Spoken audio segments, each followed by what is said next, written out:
بسم اللہ الرحمن الرحیم۔ 10 بڑے گناہ۔ میں نے یہ ٹاپک کیوں سلیکٹ کیا؟ ایک اس کی بڑی وجہ یہ ہے کہ قرآن مجید میں ایک آیت ہے، سورہ النساء کی آیت نمبر 31۔ اللہ تعالیٰ کا ارشاد ہے، ان تجتنبوا کبائر ما تنہون عنہ، اگر تم بچو گے ان بڑے گناہوں سے جن سے کہ روکا گیا ہے، نکفر عنکم سیئاتکم، تو ہم تمہاری سیئات چھوٹے گناہ صاف کر دیں گے۔ بڑی ایک خوشخبری ہے، بڑا انسینٹیو ہے کہ انسان کو یہ معلوم ہو کہ کچھ گناہ ہیں بڑے بڑے، جن سے اگر میں بچ جاؤں گا تو اللہ تعالیٰ اس بات کو ایکنالج کرتے ہیں کہ ہم لوگ کمزور انسان ہیں، ہم سے غلطیاں تو ہوں گی، اور چھوٹے گناہ وہ معاف کر دیں گے۔ سو ظاہر ہے کہ یہ ایک امپورٹنٹ دلچسپی کی چیز ہے کہ جو ہم سب جاننا چاہیں گے کہ وہ 10 بڑے گناہ کیا ہیں۔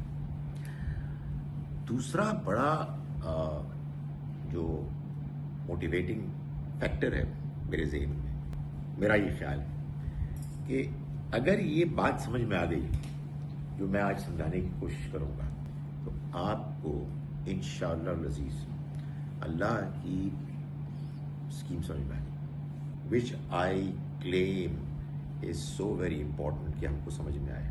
میری ناقص انڈرسٹینڈنگ یہ ہے کہ ایمان کہتے ہی اس کو ہیں کہ آپ کو یہ سمجھ میں آئے کہ ہمارے رب نے یہ دنیا کیوں بنائی ہے، اس کا مقصد کیا ہے، اس کا کیا انجام ہونے والا ہے۔ اگر وہ بیان کے جو اس کے جواب میں پیش کیا جاتا ہے وہ مسئلہ ہی حل نہیں کر رہا، تو پھر ہوا کیا ہے؟ پھر تو کچھ بھی نہیں ہوا۔ سو I'm so excited about this topic۔ یہ ضروری نہیں کہ میں مسئلہ حل کر لوں، لیکن ایک پوٹینشیل تو ہے نا، ایک امکان نظر آ رہا ہے۔ تو اس میں ایک فہرست ہے، ایک لسٹ ہے 10 گناہوں کی کہ جو سورہ بنی اسرائیل، جس کو سورہ اسراء بھی کہتے ہیں، سورہ نمبر 17، اس کی آیت نمبر 22 سے لے کے 39 تک بیان کی گئی ہے وہ لسٹ۔ یہ جو لسٹ ہے اس کے آخر میں جو آخری آیت ہے، اس میں اللہ تعالیٰ فرماتے ہیں کہ ذالک مما اوحا الیک ربک من الحکمہ، یہ وہ باتیں ہیں کہ جو تمہارے رب نے تم پر وحی کے طور پر بھیجی حکمت کی کیٹیگری میں۔ یہ حکمت ہے۔ حکمت معلوم ہوتا ہے کہ یہ وہ انسان کی فطرت میں اللہ کی طرف سے رہنمائی جو پیوست کی گئی، یعنی اللہ نے جب انسان کو اس دنیا میں بھیجا تو ایسے نہیں بھیجا کہ وہ بلینک تھا، بلکہ فَأَلْهَمَهَا فُجُورَهَا وَتَقْوَاهَا، اس نے اس انسان کے نفس میں اس کا فجور اور تقوی، اچھائی اور برائی کا احساس، اور اچھائی کی طرف میلان اور برائی کی طرف اٹریکشن، یہ سب کچھ دے کر بھیجا ہے۔ اسی انسانی فطرت کا اصل میں بیان ہے یہ پیسج 22 سے 39 تک، جس کو ایک جگہ اور اللہ تعالیٰ نے فرمایا کہ اختیار کرو اللہ کے دین کو، یعنی فطرت اللہ التی فطر الناس علیہا، اللہ کی اس فطرت کو، اللہ کے دین کو اختیار کرو کہ جو اللہ کی اس فطرت پر مبنی ہے جس پر اللہ نے انسان کو پیدا کیا۔ سو یہ سوال آبویسلی پیدا ہوتا ہے کہ اگر یہ سب کچھ اتنا آبویس ہے اور پہلے سے معلوم ہے تو پھر اس کی خلاف ورزی کیوں ہوتی؟ باہر جا کے دیکھیں بازار میں وہ کہہ رہے ہیں، آپ کہہ رہے ہیں کہ یہ سب انسان کو معلوم ہے۔ تو اس کا جواب یہ ہے کہ انسان اگنور کرتا ہے ان کو، یعنی یہ نہیں ہے کہ انسان ناواقف ہے، یا تو اس لیے کہ وہ غافل ہو جاتا ہے۔ کیوں غافل ہو جاتا ہے؟ اس لیے کہ انسان کے اندر خواہشات ہیں اور انسان کے اندر انانیت ہے۔ سو وہ خواہشات ہیں کہ جو انسان کو انکلائن کرتی ہیں کہ ان گناہوں کو گناہ جاننے کے باوجود انسان ان کی خلاف ورزی کرتا ہے۔ اور دوسری ایک وجہ یہ ہے کہ دنیا میں بعض معاشرے ایسے ہیں کہ جو خلاف ورزی کرتے کرتے بعض معاملات میں ان کے اندر گویا کہ ڈی جنریشن ہو جاتی ہے، یعنی فطرت مسخ ہو جاتی ہے، اس کے بعد پھر ایسا لگتا ہے کہ آپ جس معاشرے میں جی رہے ہیں اس میں برائی فیشن ہے، برائی ہی اچھائی ہے، ہر چیز میں نہیں لیکن ایٹ لیسٹ بعض معاملات میں۔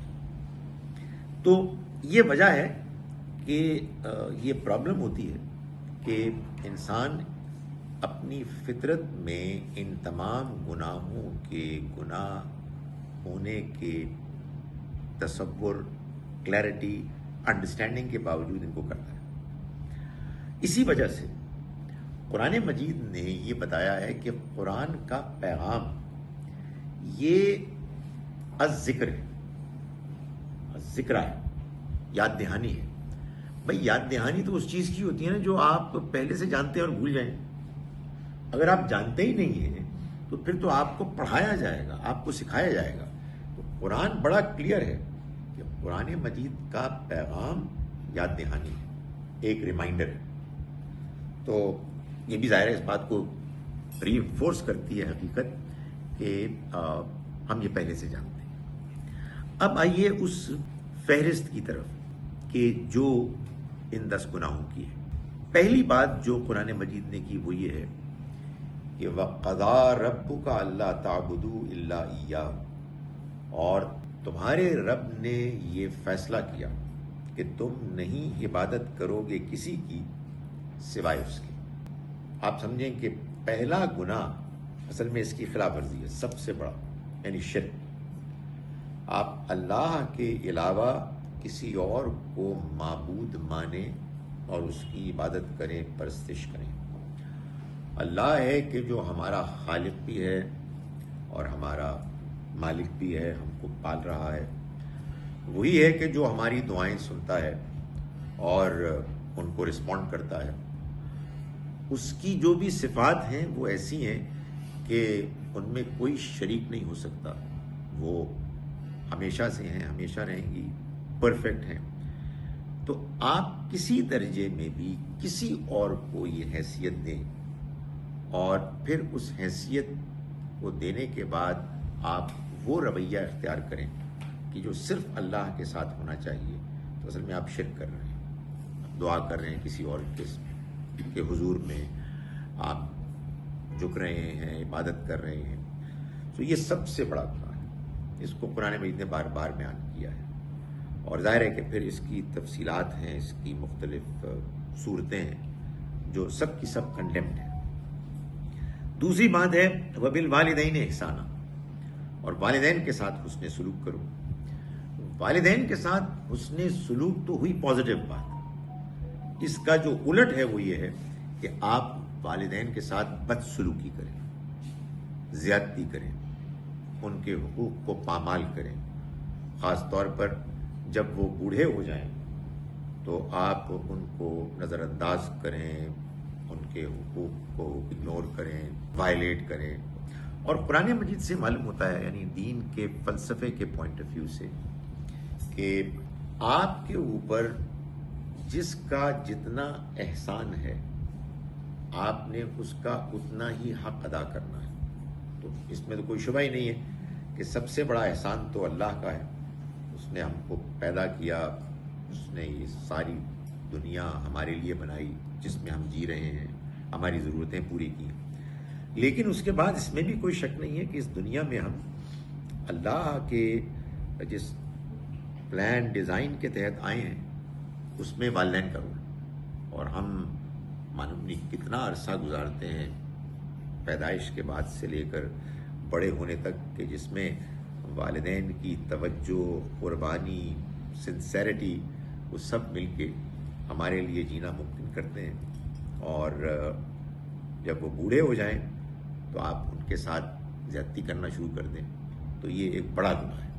تیسرا جو اس فہرست میں بات بیان کی گئی ہے، ایک سرپرائز ہو سکتی ہے بعض لوگوں کے لیے، اور وہ یہ ہے کہ آپ کے پاس مال ہے، اضافی مال ہے، اور آپ کے دائیں بائیں ضرورتیں ہیں، لوگ مفلس ہیں، لوگ سفر کر رہے ہیں، پریشان حال ہیں، اور آپ کیا کر رہے ہیں؟ وہ مال جو آپ کی ضرورت کا نہیں ہے امیجیٹ، آپ اس سے اللے تللے کر رہے ہیں، آپ مبذر بن رہے ہیں۔ تو اللہ تعالیٰ نے فرمایا کہ ان المبذرین کانوا اخوان الشیاطین، اللے تللے کرنے والے شیطان کے بھائی ہیں، وکان الشیطان لربہ کفورا، اور شیطان اپنے رب کا ناشکرا ہے۔ سو یہ تیسرا بڑا گناہ ہے کہ آپ دوسرے انسانوں کی پلائٹ، ان کی تکلیف، ان کی پریشانی کو دور کرنے کے لیے وسائل اسباب رکھتے ہیں، مگر آپ کہتے ہیں آئی ڈونٹ کیئر، اور آپ کہتے ہیں مجھے اپنی زندگی کو ان وسائل اسباب کے ساتھ انجوائے کرنا ہے جو وسائل اسباب ان پر خرچ کرتے تو ان کا بھلا ہو سکتا تھا۔ یہ نہیں ہے کہ قرآن یہ کہہ رہا ہے کہ آپ سب کچھ ہی دوسروں پر خرچ کر دیں اور اپنے آپ کو نظر انداز کریں۔ اللہ تعالیٰ ایک بیلنسڈ زندگی کو آئیڈیل قرار دیتا ہے۔ میں یہ نہیں کہہ رہا کہ بیلنس زندگی کی اجازت ہے، یہ بیلنس زندگی ہی آئیڈیل ہے۔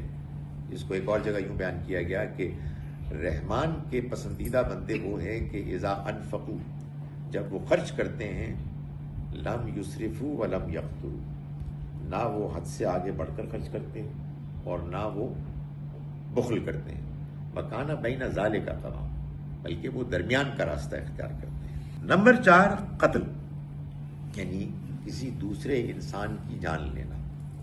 اس دنیا میں اللہ تعالیٰ نے انسانوں کو پیدا کیا، انسانوں کو زندگی دی، وہی فیصلہ کرتا ہے کہ کس کو کب مرنا ہے، لیکن کوئی انسان خود سے یہ فیصلہ کرے کہ میں انسان کو ماروں گا، وہ جب مارتا ہے تو تب بھی اللہ تعالیٰ ہی کی اجازت سے وہ مرتا ہے، لیکن بہرحال یہ ارادہ کرنا کہ اللہ نے جو انسان کو جان دی ہے، جس کی بڑی سینکٹٹی ہے، اس کو کوئی شخص پامال کرے، دشمنی، حسد، نفرت، غصے میں اتنا آگے بڑھ جائے کہ وہ اس کی جان کو تلف ضائع کرے جان بوجھ کر، تو یہ بھی گناہ کبیرہ ہے۔ اس کے بعد زنا، یعنی اس معاشرے کو جس کو اللہ نے بنایا ہے، اس کو خاندان کی بنیاد پر وہ آگے بڑھاتا ہے۔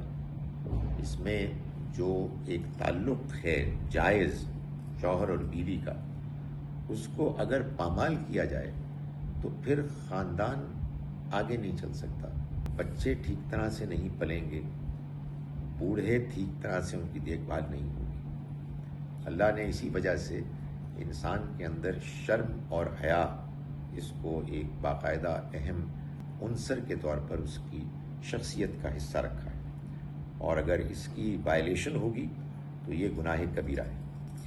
اس کے بعد یتیم کا مال ہڑپ کرنا۔ اس دنیا میں اللہ کے ڈیزائن سے کچھ بچے ہیں کہ جو بچپن ہی میں باپ کے شفقت کے سائے سے محروم ہو جاتے ہیں، باپ کی پروٹیکشن ان کے پاس نہیں رہتی۔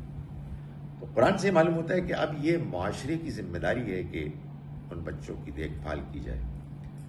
تو اگر کچھ لوگ ان کی اس کمزوری سے فائدہ اٹھاتے ہوئے ان کے مال کو ہڑپ کریں، تو اس کا مطلب یہ ہے کہ یہ شخص پھر خدا تعالیٰ کو نہیں مانتا، اس کے ڈیزائن کو نہیں مانتا، اور لوگوں کی کمزوریوں کی وجہ سے، اپنی طاقت کی وجہ سے وہ کو ایکسپلائٹ کرتا ہے، تو یہ گناہ کبیرہ ہے۔ اس کے بعد ہے جناب عہد کی پابندی یا عہد کی خلاف ورزی۔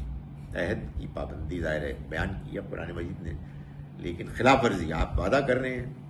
عہد کئی طرح کے ہوتے ہیں، لکھت پڑھت کے ساتھ بھی ہوتے ہیں۔ آپ کسی ملک کے نیشنل بن گئے ہیں تو آپ لکھت پڑھت ہوگی، باقاعدہ اوتھ کے ساتھ آپ بنے ہیں۔ آپ نے کوئی کانٹریکٹ کیا ہے بزنس کا تو آپ کانٹریکٹ، امپلائمنٹ کانٹریکٹ ہوتا ہے، لیکن یہ امپلائڈ بھی ہوتی ہے، یہ رشتے ناطے سارے یہ اللہ کی طرف سے امپلائڈ ہی ہمارے کانٹریکٹس ہیں۔ آپ کوئی وعدہ کرتے ہیں زبانی تو یہ وعدہ ہے، اس کی پابندی لازم ہے۔ ہمارے ہاں تو بدقسمتی سے کیا ہوتا ہے کہ آپ نے کہا جی کہ فنکشن 5 بجے ہوگا، جس کا مطلب ہے کہ 6:30 بجے ہوگا۔ نہیں، آنیسٹلی یہ کسی معاشرے کی مورل بینکرپسی ہے اس پہ لوگ ہنستے ہیں. ظلم زیادتی ہے. بھائی آپ کو کیا تکلیف ہے کہ آپ کہیں 6:30 بجے ہوگا؟ وہ نہیں، پھر کوئی آئے گا نہیں، پھر 8 بجے آئیں گے. یا تو آپ کو اس کا مطلب ہے کہ ختم ہو گیا، یعنی بحیثیت ایک انسان کے یہ معاشرہ بالکل خاتمہ ہو گیا. جو کمٹمنٹ آپ نے کی ہے اس کمٹمنٹ کو آپ نے پورا کرنا ہے، whatever be the commitment. بھول گئے آپ یا کوئی ایمرجنسی ہو گئی تو بھائی آپ معافی مانگے جا کے، پیر پکڑنے کے یار I'm sorry. لیکن وعدے کی خلاف ورزی، عہد کی خلاف ورزی، یہ بھی گناہ کبیرہ ہے. اس کے بعد ناپ تول میں کمی بیشی.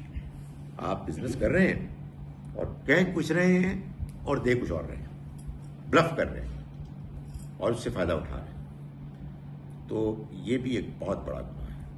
یعنی انسان آپ پر اعتماد کر رہا ہے اور آپ سے کوئی چیز لے رہا ہے، اس کی قیمت ادا کر رہا ہے، اور آپ اس کے بدلے میں جو کچھ دے رہے ہیں وہ کچھ اور دے رہے ہیں. And you know very well آپ کر کیا رہے ہیں، لیکن اس کے باوجود آپ یہ کر رہے ہیں، تو یہ بھی گناہ کبیرہ ہے. اس کے بعد ایک اور سرپرائز ہے. یہ جب میں نے سرپرائز کرا تو یہ میرے لیے سرپرائز تھی، تو میں آپ کو بھی اس میں شامل کر رہا ہوں. ایک وہ تھا اسراف کا، اور یہ کہ لا تقف ما لیس لک بہ علم، مت تم کھوج میں لگو اس کے کہ جس کے لیے تمہارے پاس کوئی علم ہی نہیں ہے، کوئی بیسس ہی نہیں ہے. ان السمع والبصر والفؤاد کل اولئک کان عنہ مسئولا. یقیناً کان، آنکھیں اور دل، ان سب کے بارے میں سوال کیا جائے گا. بندہ ہے، کوئی کام کر رہا ہے، آپ اسپیکولیٹ کر رہے ہیں کہ وہ یہ کام کر رہے ہیں، مزے کر رہے ہیں آپ اس کی غیر موجودگی میں اپنے طور پر قیاس لگا کر یہ کر رہا ہوگا. یا کوئی آدمی ہے، اس نے کوئی بات کی، کسی کو آنا تھا نہیں آیا، یا کچھ اسی طرح کی چیز ہو گئی کہ جو عام حالات سے، آرڈنری جو معاملات ہوتے ہیں ان سے ڈفرینٹ ہو گیا، تو آپ نے اسپیکولیٹ کرنا شروع کر دیا نیگیٹولی. تو یہ آپ اصل میں اس ٹیریٹری میں جا رہے ہیں جس میں جانے کی آپ کو اجازت ہی نہیں تھی. اسی طرح کا معاملہ ہے اللہ کے بارے میں بھی، کہ آپ اللہ کی ذات کے بارے میں اسپیکولیٹ کرنا شروع کر دیں جس کے لیے آپ کے پاس کوئی علم ہی نہیں ہے، خامخواہ اپنی طرف سے ٹامک ٹوئیاں کر رہے ہیں. سو یہ بھی ایک بڑا گناہ ہے. آپ کو اس کا مطلب یہ ہے کہ اپنی لمٹس اور حدود کے اندر رہنا ہے. اس کا یہ مطلب نہیں ہے کہ آپ تحقیق نہیں کر سکتے. یہ بھی ایک بڑی پرابلم ہوتی ہے بعض اوقات کہ ایک بات بڑی صحیح ہوتی ہے لیکن اس صحیح بات کو لوگ غلط سمجھ کے ایسے پیش کرتے ہیں کہ اچھے بھلے شریف سمجھدار لوگ پٹ آف ہو جاتے ہیں. تحقیق تو بغیر امیجن کیے، گیس کیے، ہائپوتھیسس پیش کیے ہو نہیں سکتی. تو وہ دائرہ وہ ہے جو آپ جان سکتے ہیں، جو آپ کو جاننا ہے. لیکن ایک دائرہ ہے اخلاقی، جس میں انسانوں کے بارے میں عام طور پر کوئی مجرم ہے جس کو آپ نے پکڑنا ہے، وہ ایک ڈفرینٹ چیز ہے. اسی اللہ کی بات کو سمجھنے کے لیے ہمیشہ کامن سینس کی ضرورت ہے. تو اگر اس کو آپ اپلائی نہیں کریں گے تو مسائل پیدا ہوں گے. لیکن اللہ کی ذات کے بارے میں، عام لوگوں کی زندگیوں کے بارے میں آپ اسپیکولیٹ کرنا شروع کر دیں اور پھر اوپینینز فارم کرنا شروع کر دیں، تو یہ بھی ایک بڑا گناہ ہے. And last but not the least, تکبر نہیں کر سکتے. آپ دوسروں کو اپنے سے کمتر نہیں سمجھ سکتے اور حق کے آگے اکڑ نہیں سکتے. یہ دونوں ہی باتیں ہیں جن کو کہ نبی اکرم صلی اللہ علیہ وسلم نے بیان فرمایا کہ یہ تکبر ہے. آپ نے فرمایا کہ اگر کسی کے دل میں رائی کے دانے کے برابر بھی تکبر ہوگا، رائی کے دانے کے برابر بھی، تو جنت میں نہیں جا سکتا. صحابہ کرام تو ظاہر ہے کہ پریشان ہو گئے. ہم لوگ تو اس طرح کی بات سنتے ہو گئے تھے، اچھا اوکے جنت میں نہیں جا سکتا، واٹ نیکسٹ. مگر وہ پریشان ہو گئے کہ جی ہم تو اچھا لباس پہنتے ہیں، اچھے اپیئرنس رکھتے ہیں، کوشش کرتے ہیں، تو یہ تو بڑا مشکل ہو گیا. تو حضور نے فرمایا نہیں، یہ بات نہیں ہے. اللہ جمیل و یحب الجمال، اللہ خود خوبصورت ہے، وہ خوبصورتی پسند کرتا ہے. تکبر دو چیزوں کا نام ہے، ایک غمط الناس، دوسرے انسانوں کو اپنے سے کمتر سمجھنا. کسی دوسرے انسان کو، no matter what the reason, رنگت، نیشنلٹی، ایتھنیسٹی، زبان، امیری غریبی وغیرہ، آپ نے مذہب کی بنیاد آپ نے کسی کو اپنے سے کمتر جانا، گان ختم. سو یہ بھی ایک بہت بڑا گناہ ہے. یہ 10 بڑے گناہ ہیں. قرآن سے یہ معلوم ہوتا ہے کہ یہ انسان کی فطرت میں پہلے سے موجود ہیں. قرآن مجید نے تو یہ خدمت کی ہے کہ ان کو یاد دہانی کرا کر ہمارے اندر جو پہلے سے موجود چیز تھی اس کو نمایاں کیا ہے. اچھا جی، میں اب وہ بات کہہ رہا ہوں کہ سوالوں کے جواب آپ کو سارے مل جاتے ہیں. یہ میری انڈرسٹینڈنگ ہے، اور میرا یہ خیال ہے کہ اگر آپ کو یہ 10 سمجھ میں آ جائیں، اور میں آپ سے گزارش کروں گا کہ کبھی دہراتے رہیں ذہن میں. اچھا، نمبر 1 ہوتا ہے یار 5 کیا تھا؟ یہ بھی ایک اچھی ذہنی ایکسرسائز ہے. تو یہ جو 10 ہیں یہ کور کرتے ہیں سب کچھ. میں آپ کو 2-3 مثالوں سے سمجھاتا ہوں، اور پھر اگلی مثالیں پھر آپ خود سوچتے رہیں. مثال کے طور پہ سوال پیدا ہوتا ہے کہ یار یہ آپ نے 10 گناہ بیان کیے ہیں تو تسی کافر تے بیان ہی نہیں کیتا. بھائی جان، کفر کا کیا بنے گا؟ جناب والا، کفر تکبر ہے. یہ قرآن بالکل واضح ہے. جو شخص کسی اللہ کی طرف سے آئے ہوئے پیغام کا انکار کرتا ہے تکبر کی وجہ سے. تکبر کیا یعنی بندہ کہتے ہیں کہ یار یہ بندہ پیش کر رہا ہے. سوری، قریش کے لوگوں نے نبی صلی اللہ علیہ وسلم کی بات کو نہیں مانا. آپ کو مالی طور پر سٹیٹس کے لحاظ سے اپنے سے کمتر سمجھ کے. بنی اسرائیل کے لوگوں نے آپ کے پیغام کو نہیں مانا اس لیے کہ وہ بنی اسماعیل کا ریکارڈ لگاتے تھے. ریکارڈ لگانا اتنا گھٹیا بات ہے جس کے بعد اب دوسروں کو کمتر سمجھتے ہیں. تو وہ کمتر سمجھتے تھے اور انہوں نے کہا کہ یہ پیش کریں گے ہم کو پیغام. یہ ہے مسئلہ. سو جناب، کفر ہم تو کمال ہے نا، ہم لوگ چیمپئنز ہیں. ہم نے کہا جی یہ بندہ نان مسلم ہے، کافر ہے، اور کافر کی سزا جہنم میں خالد میں ہمیشہ جائے گا. ہم کل مانگو ہیں الحمدللہ جنت. یہ غلط فہمی ہے. یہ تو آرزویں ہیں، وشفل تھنکنگ. قرآن نے خود، میں آپ کو بتا رہا ہوں، 1-2 جگہوں پر بجائے اس کے عام طور پر قرآن کہتے ہیں نا الذین کفروا وکذبوا اولئک اصحاب النار. 1-2 جگہ پر اللہ تعالیٰ نے اس کی جگہ کہا الذین استکبروا، جنہوں نے تکبر کیا. وجہ یہ ہے کہ الذین کفروا وکذبوا استکبروا ہی ہے. یہ دونوں ایک ہی بات ہے. دوسرا سوال، بھائی جان اس میں نماز کا ذکر نہیں ہوا. آپ نماز چھوڑنے پہ تو بڑی لمبی ہے، تو یہ کہاں سے آپ کہہ رہے ہیں کہ یہی 10 بڑے گناہ ہیں؟ نماز ایک طرف تو اللہ کی عبادت ہے، اور اس کا انکار ظاہر ہے کہ وہی شرک کے قریب لاتا ہے. لیکن یہ ہمارا وعدہ ہے اللہ سے. جب آپ مسلمان ہوتے ہیں تو آپ کمٹمنٹ کرتے ہیں کہ آپ اللہ کی طرف سے اس کے پیغمبر صلی اللہ علیہ وسلم کا لایا ہوا دین مانیں گے اور اس کی پابندی کریں گے. تو آپ اصل میں وعدہ خلافی کر رہے ہیں. تیسرا، ربا کا تو ذکر کوئی نہیں آیا. دیکھیں یہ کیا بات ہے قرآن مجید کی کہ وہ ہماری تربیت کرتا ہے کہ ہم غور کریں. یہ قرآن بار بار کہتا ہے. سارے میں نے کام تو نہیں کرنے، آپ بتائیں ربا کیا ہے؟ تکبر ہے، اسپیکولیشن ہے، ناپ تول میں کمی بیشی ہے. بھائی یتیم کا مال ہڑپ کرنا ہے، لوگوں کو ان کی کمزوری پر ایکسپلائٹ کرنا ہے. ایک بندہ بیچارہ، اس کے پاس پیسے نہیں ہیں اور آپ نے اس کو پیسے دیے، اس کے بعد کہا تم مجھے زیادہ دے. سو یہ اصل میں وہ حصہ ہے. سو یتیم کا مال ہڑپ کرنا ایک کیٹیگری ہے. ہر وہ شخص کے جو ولنریبل ہے، جو کمزور ہے، اور آپ کے پاس سم ہاؤ طاقت ہے، وہ طاقت کلیور ہونے کی بھی ہوتی ہے، چکر باز ہونے کی بھی. تو آپ دوسرے کو کریں. ویسے چکر باز جب آپ ہوں گے تو وہ بھی آ جائے گا، ناپ تول میں کمی بیشی. جناب یہ جو 10 چیزیں ہیں یہ سب کچھ ہیں، صرف یہ ہے کہ آپ نے وہ ان کو فٹ کرنا ہے. اچھا جناب، اب اگر یہ ہو گیا، تو اب کیا کریں؟ توبہ کریں بھائی، چھوڑیں اس کو، اللہ سے معافی مانگیں اور اصرار نہ کریں.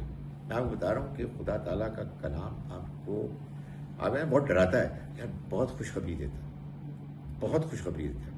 ایک جگہ اللہ تعالیٰ نے سورہ آل عمران میں فرمایا کہ یہ جو اللہ کے پسندیدہ بندے ہیں نا، وہ لوگ ہیں لم یصروا علی ما فعلوا، وہ اصرار نہیں کرتے اس پر جو وہ کرتے ہیں، وہم یعلمون، جانتے بوجھتے، پتہ لگ گیا یار بس ختم.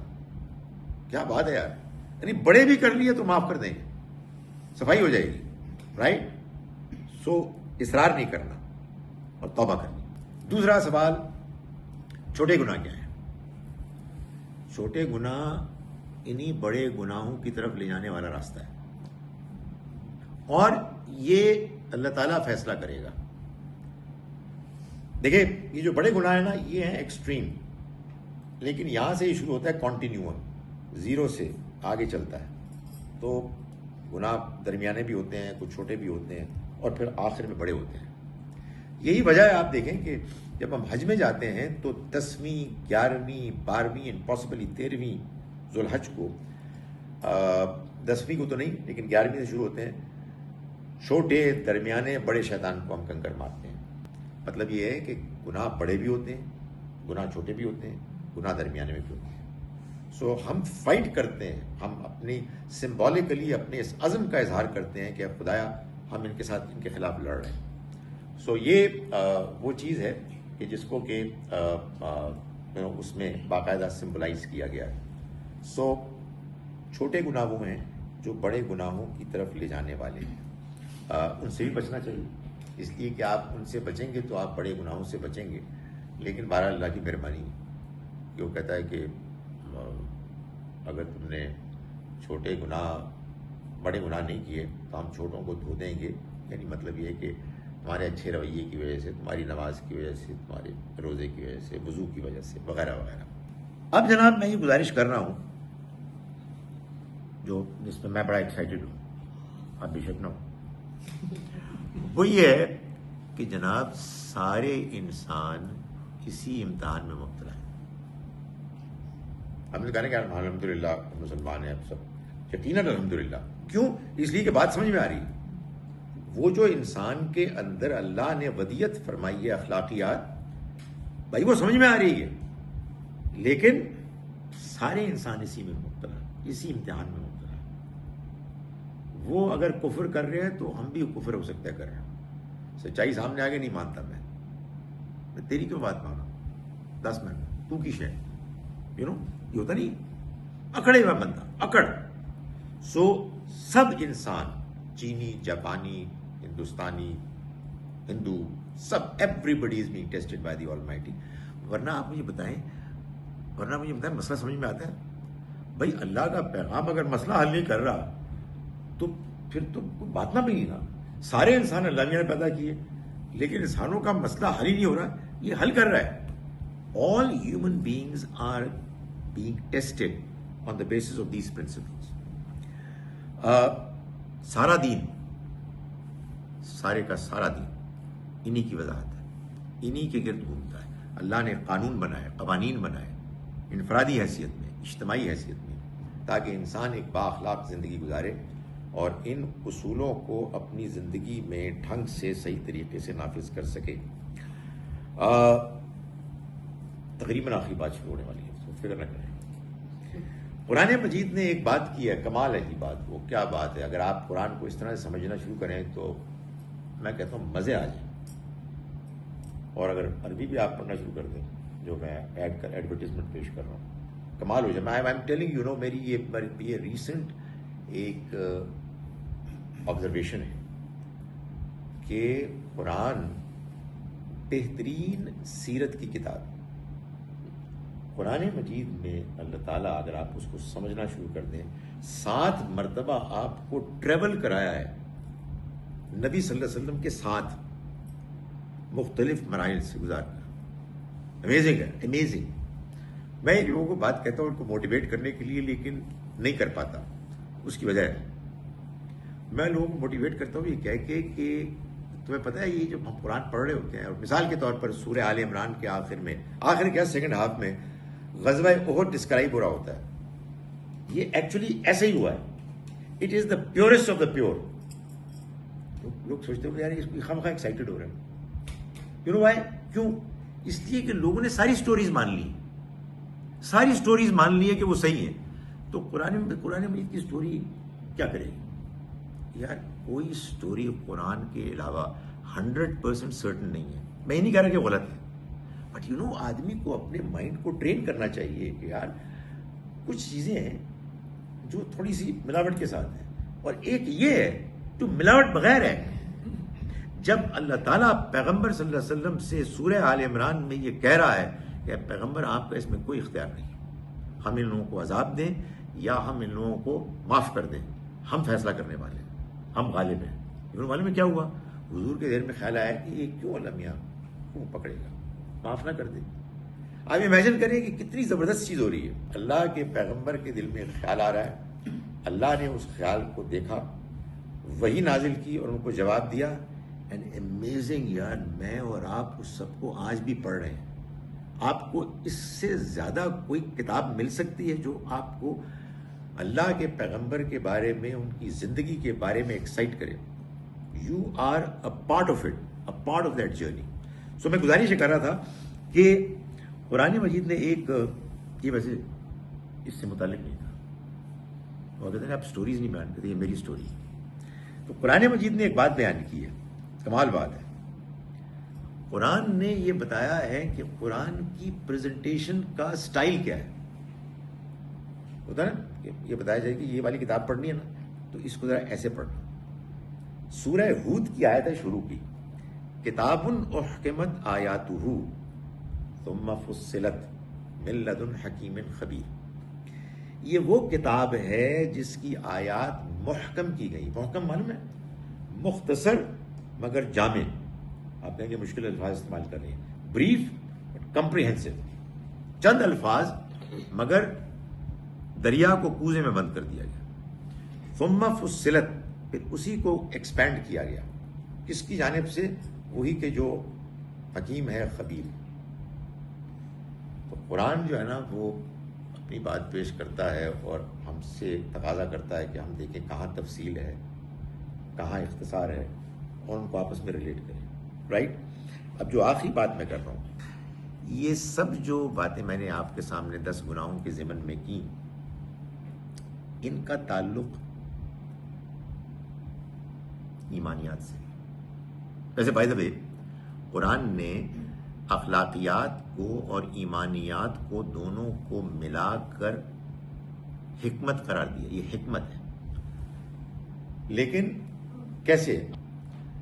ایک سوال پیدا ہوتا ہے. یہ سوال پیدا ہوتا ہے, فلسفے میں اس کو باقاعدہ بیان کیا جاتا ہے کہ یہ اخلاقیات ہیں, آئیں کہاں سے؟ تو یہ ہے کہ یہ بات کہ آپ کہیں بھی چلے جائیں, کسی زمانے میں بھی ہوں, آپ یہ کہیں گے کہ انصاف ہونا چاہیے. کوئی بندہ کہ یار مذاق کر رہا ہے, انصاف ہونا چاہیے, کون سا انصاف؟ ہم نہیں سمجھتے. نہیں, ہر انسان سمجھتا ہے. ڈی جنریشن ہونا یہ ایک الگ مسئلہ ہے. یہ بات کہ یار یہ جو ہے نا یتیم لوگ, بچے, یار ان کو ذلیل کرنا چاہیے, یہ نہیں ہو سکتا. یہ کوئی انسان اگر وہ انسان ہے مان نہیں سکتا. یہ ہوا کیسے؟ اللہ ایک ڈیزائنر ہے, ایک ڈیزائنر ہے تو اس کا ڈیزائن بھی ایک ہی ہوگا. Question number 2, why? یہ اخلاقیات کیوں ہیں؟ اخلاقیات ایک پریشان کن مسئلہ ہے, اس لیے کہ دنیا میں اگر اخلاقیات نہیں ہیں اور بندہ اپنی منمانی کرے تو مزے کرتا رہے.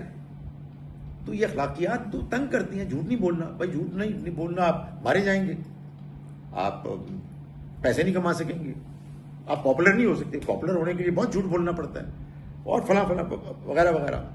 تو یہ کیا چکر ہے؟ جواب آخرت. دنیا کی زندگی آزمائش کیا؟ یہی اخلاقیات. آپ کو اخلاقیات دے کے بھیج دیا گیا ہے کہ کرو جو کرنا ہے, اور وہی آئی ہے یہی بتانے کے لیے کہ بھائی تمہارے پاس یہ جو اخلاقیات ہیں یہ اللہ تعالیٰ فرماتے ہیں میں نے دی, اور اس لیے دی کہ تمہارا امتحان کریں. اور پھر مزید یہ کہ اس میں کہیں تم کنفیوز ہو جاؤ گے تو ہم اس کی وضاحت بھی کر دیں گے. چنانچہ اللہ کی شریعت اصل میں اخلاقیات کی وضاحت ہے. اقول قولی ھذا واستغفر اللہ لی ولکم. میں کسی کو ادھر کینیڈا میں ایسی آن لائن پڑھاتا ہوں, کہتی ہے یہ آخر, بلکہ آپ بھی کہتی ہیں یہ آخر میں آپ کیا کہتے ہیں عربی میں؟ تو اس کا مطلب یہ ہے کہ میں جو بھی کہتا ہوں میری تقریر ختم ہوگی.